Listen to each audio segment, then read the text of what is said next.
Le salon Matters & Light édition 2025, on est sur le stand de Technilum avec la PDG Agnès Jullian. Bonjour. Bonjour. Déjà félicitations puisque vous venez de remporter le trophée Décarbonons 2025 pour ELF, alors qu'on voit juste à côté de vous. De quoi s'agit-il ?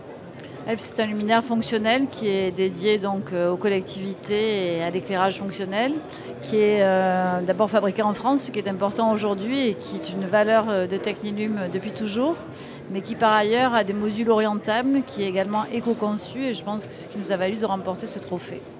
Très bien. Un petit mot justement sur Technilum. On voit tout le cheminement de 1974 à nos jours. Et on souhaite encore un long trajet. C'est vrai que pour ce Matters & Light, vous avez créé un catalogue qu'on peut voir avec l'ensemble de vos projets. Alors le catalogue qu'on présente ici, c'est effectivement notre catalogue prêt-à-poser.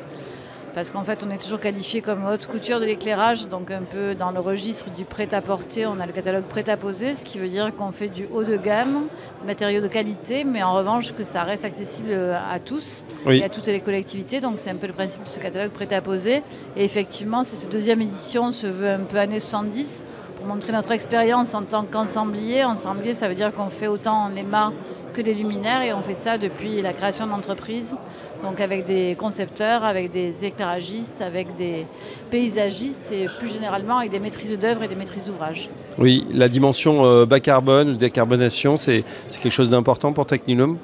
C'est assez essentiel, mais je dirais que c'est quelque chose qui est acquis depuis l'origine, déjà parce qu'on a fait le choix qui est devenu très rare de fabriquer à 100% en France, ce qui est malheureusement pas trop le cas dans notre secteur d'activité. Oui. Et donc déjà, évidemment, on a un bilan carbone qui est bien meilleur que quand on fabrique loin de nos frontières. Oui, ne serait-ce que pour le transport, en effet.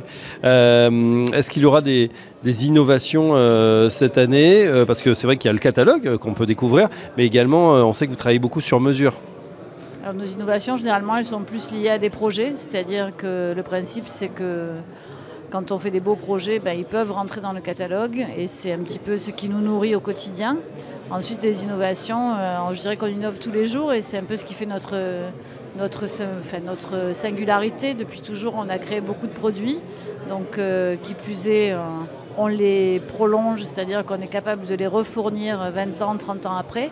Mais en revanche, on met dans le catalogue des nouveaux produits régulièrement. On a aussi la lumière matière qui est présentée ici avec une petite projection au plafond et qui avait déjà été présentée en partie l'année dernière, mais qui aujourd'hui fait l'objet d'un catalogue et d'une section luminaire dans notre catalogue. Voilà, vous collez parfaitement au salon Matters & Light. J'ai une dernière question, Agnès Jullian, c'est sur l'actualité, vu que vous êtes patronne d'une PME. C'est vrai que cette rentrée, elle est compliquée pour les petites et moyennes entreprises. Et puis en plus, il y a les municipales qui arrivent. Est-ce que ça va ralentir votre cycle de projet ? Est-ce que vous voyez un ralentissement dans la commande, ou est-ce que vous arrivez à surmonter cet obstacle ? Pour l'instant, je dirais qu'il y a plutôt une accélération, puisqu'effectivement, il faut que les projets soient terminés avant les échéances municipales. En revanche, cycliquement, on sait que la France s'arrête un petit peu pour les projets publics avant élection et post-élection.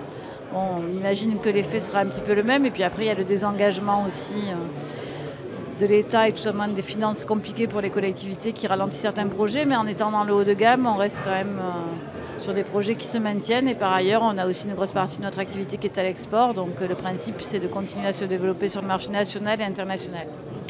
Merci Agnès Jullian, je rappelle que vous êtes patronne de Technilum, et encore bravo pour votre trophée. À très bientôt sur Matters & Light. Merci, au revoir.